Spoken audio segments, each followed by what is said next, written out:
Estimados amigos, pasamos ahora a la segunda parte de nuestra entrevista con el profesor Cristian Castañeda Flores, profesor ecuatoriano de la Universidad Pontificia del Ecuador, docente en la materia de estudios de historia y del derecho en la misma casa de estudio, máster en Derecho, Competencia y Regulatorio por la Universidad Libre de Berlín, becario del CAD de Alemania, Servicio de Intercambio Académico Católico, y parte del grupo de expertos vueltos de Alemania en Ecuador, abogado del libre ejercicio, conferencista invitado en Derecho Civil y Administrativo en varias casas universitarias.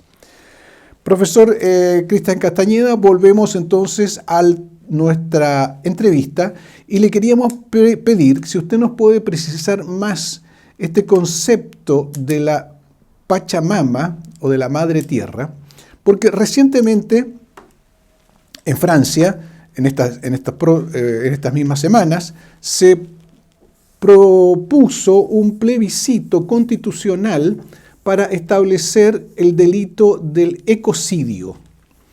Y el presidente de Francia, yo lo vi esto en una declaración del ministro de Hacienda, Bruno Le Maire, que le consultaron un programa bastante visto en televisión francesa. Le preguntaron si el gobierno iba a hacer un plebiscito sobre el ecocidio, sobre introducir en la Constitución el delito del ecocidio, o sea, asesinato de algún ser vivo de la tierra, lo que, en otras palabras, es lo mismo que dar derechos a la Pachamama o la Madre Tierra.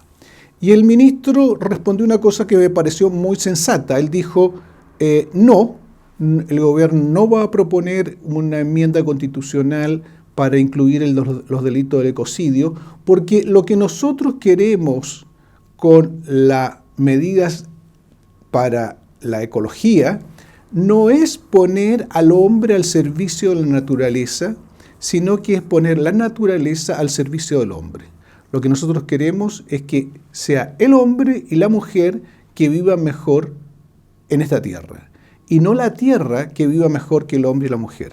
Me pareció muy clara, muy sensata la medida, y por eso me llama la atención que en Ecuador y Bolivia se haya establecido exactamente lo contrario. ¿Nos puede decir cómo es que se desarrolló este proceso en el Ecuador? Muchas gracias.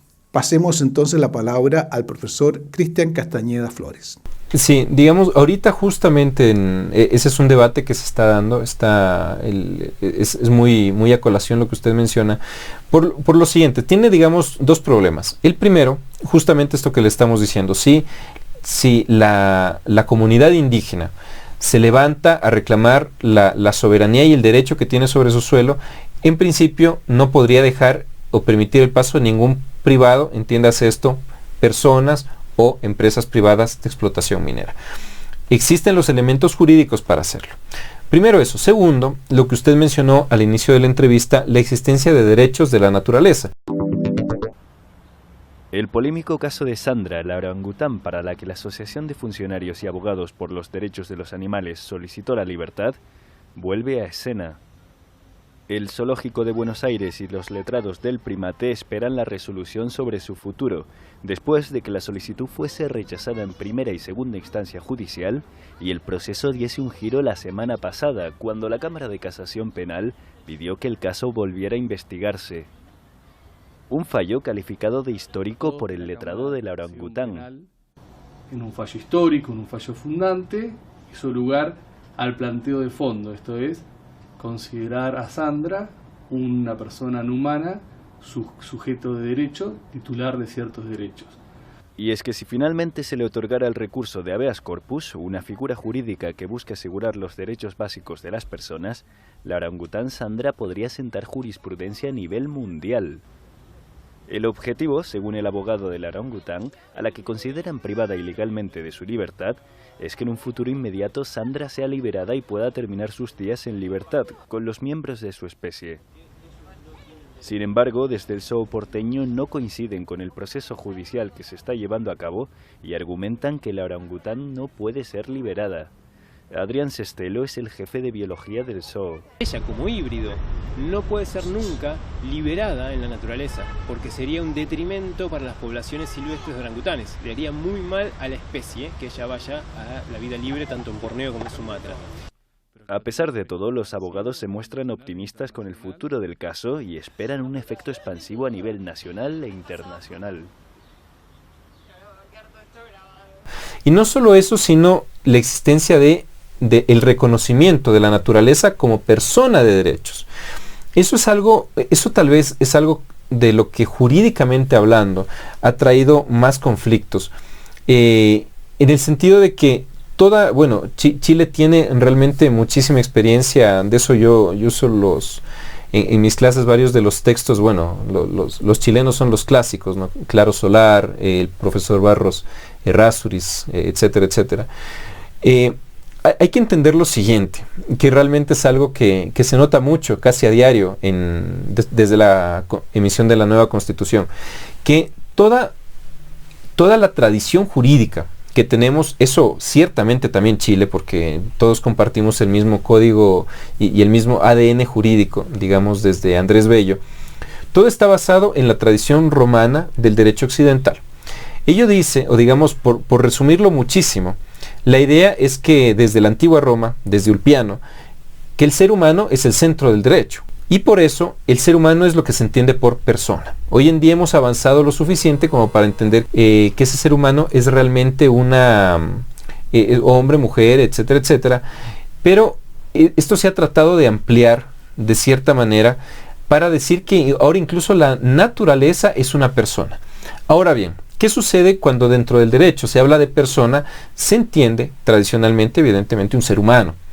Ahora, si la Constitución declara que es persona también la naturaleza, eso me genera varios conflictos jurídicos en el sentido de cómo yo puedo aplicarle derechos personales a la naturaleza. Personales, es decir, que estaban diseñados, pensados evidentemente solo para la persona.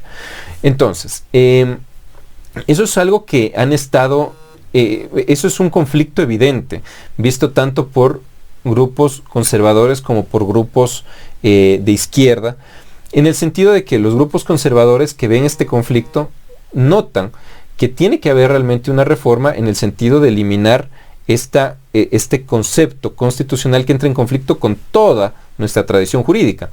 Y por otro lado, el grupo de izquierda lo que trata de hacer es más bien reformar toda nuestra tradición jurídica para que se acople al nuevo concepto de la Constitución. Con esto lo que quiero decir es que es una evidente contradicción que ambos lados están luchando por solucionar de alguna manera. Ahora bien, si la naturaleza es persona jurídica, la explotación indiscriminada, uso un poco las palabras del grupo de izquierda que trata de analizar esto así, la explotación indiscriminada de una persona, como es la naturaleza, la puede llevar a la muerte. Entonces se debe garantizar derechos de personalidad a la naturaleza y en ese sentido no se la puede explotar indiscriminadamente. Es decir, tiene que ser una medida personalista, usando los términos de la Constitución, y en la cual se pueden aplicar una cantidad de recursos en el sentido de que, por ejemplo, la minería es algo totalmente inapropiado y que toda la riqueza se debe dejar bajo suelo.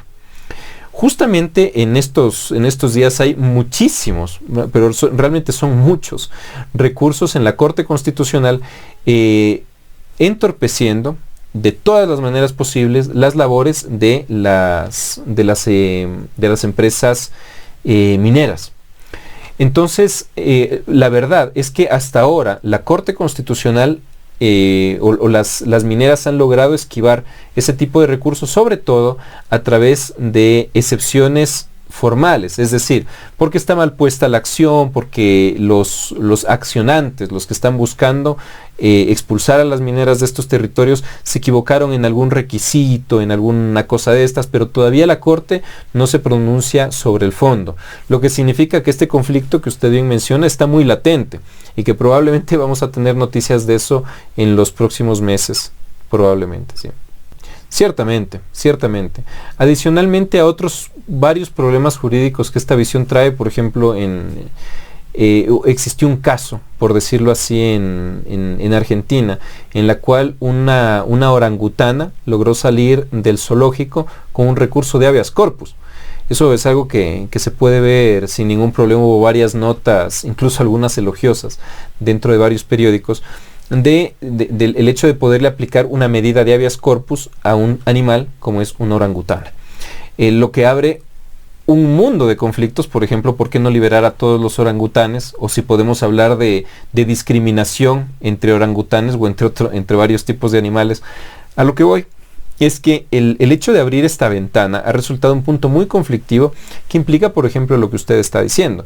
El hecho de no poder ni siquiera tocar cualquier tipo de recurso natural que legítimamente pueda explotar el Ecuador, y que en el hecho de explotarlo se tenga que agotar una cantidad de recursos como si estuviéramos hablando realmente de una persona humana. Y a pesar de que la misma Constitución establece ciertas diferencias dentro de la concepción o digamos dentro de la personalidad que se le concede a la naturaleza, lo cierto es que el hecho de que la Constitución ya lo mencione así y ya le dé derechos especiales, significa que ya no estamos hablando solamente de un objeto, sino que el momento en que hablamos de minería, estamos hablando de la explotación de una persona, es decir, de la explotación de la naturaleza. Exactamente. De hecho, en el preámbulo, esta es la primera Constitución, la del 2008, en el preámbulo se establece o digamos se invoca a Dios y a la Pachamama en esos términos.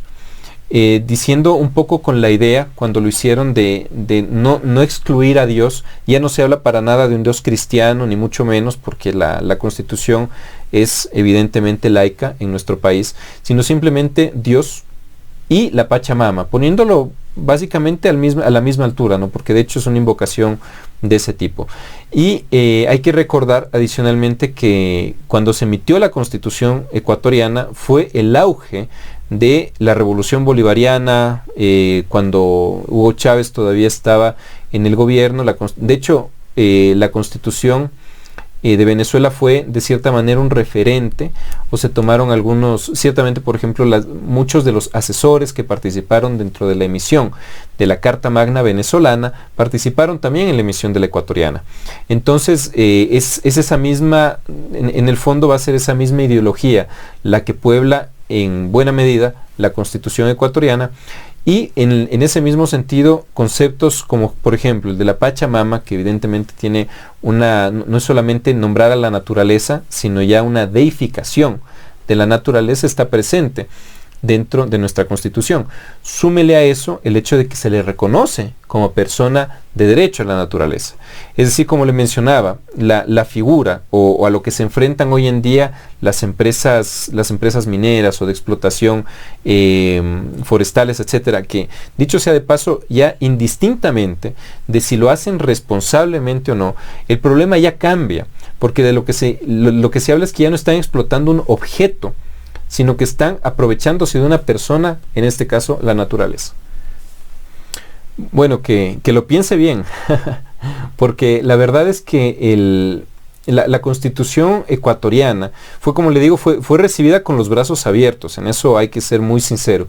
Pero hoy en día, ya con toda certeza esos brazos ya no están nada abiertos, ¿no? Porque más o menos este fue un proyecto revolucionario, en el sentido de que un presidente como Rafael Correa, claramente identificado con la izquierda, buscó a través de un nuevo proceso constituyente remover los cimientos del Estado. Y vaya que lo hizo. Contó con un gran apoyo popular porque, digamos, el hartazgo de la clase política que gobernaba en ese entonces. Pero lo cierto es que no, ya que había una marcada ideología que a nadie escondía el expresidente Correa, esa misma ideología empapó la Constitución. Entonces, el hecho de tomar tal vez estas decisiones con una cabeza tan caliente es algo que hizo que no se medite bien el proyecto de Constitución, que hoy ya se esté pensando en cambiarla.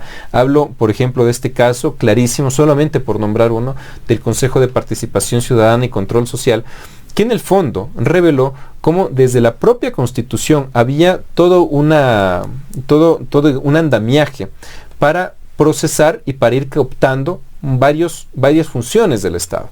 Eso es algo que hoy se puede decir porque ya ha quedado bastante claro. El momento en que se aprobaba la Constitución, la gente quería abrir la ventana para que entre aire fresco. Lo que no sabíamos en ese entonces es que más bien entró el socialismo bolivariano. Y es algo que ha costado al país en varios sentidos levantarse.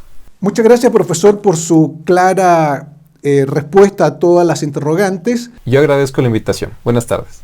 Ellas nos ilustran sobre lo que podrá ser en nuestro país una constitución que incorpore, una nueva constitución que incorpore estos derechos de la madre tierra, que no son sino retrotraernos a la época de los pueblos llamados originarios, paganos, y que no trabajaron, ni progresaron, ni instalaron una civilización ni una cultura en Chile.